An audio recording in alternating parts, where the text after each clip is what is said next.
বন্ধুরা, আমি আনারুল খান, ব্যাকহোল loader operator, West Bengal.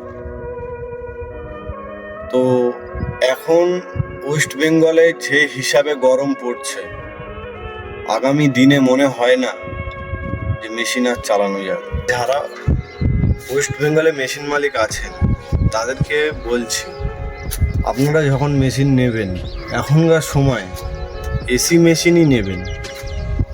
কারণ যা দিনকাল পড়ছে, যা গরম পড়ছে, অপারেটরের খুবই কমতি হচ্ছে। এমনিও অপারেটর খুব কম পাওয়া যাচ্ছে, কারণ এই গরম। কোম্পানিদের কাছেও আমার একটা আবেদন, মনে করো যে আপনারা নন এসি মেশিনকে বন্ধ করেন, এসি মেশিনই বার করেন। ব্যাকহোল লোডার হোক, এক্সকাভেটর হোক, এসিই বার করেন। ছোট হোক বড় হোক, যে মেশিনই হোক, এসিই বার করেন। অপারেটররা পাচ্ছে না এমনভাবে চালাতে মেশিন। তো ভিডিওটা বানানো হলো এই কারণেই, আমি একটা অপারেটর, আমার যেটা কমতি মনে হয়েছে আমি সেটা বলেছি। তো এই বলে আমি ভিডিওটাকে শেষ করছি।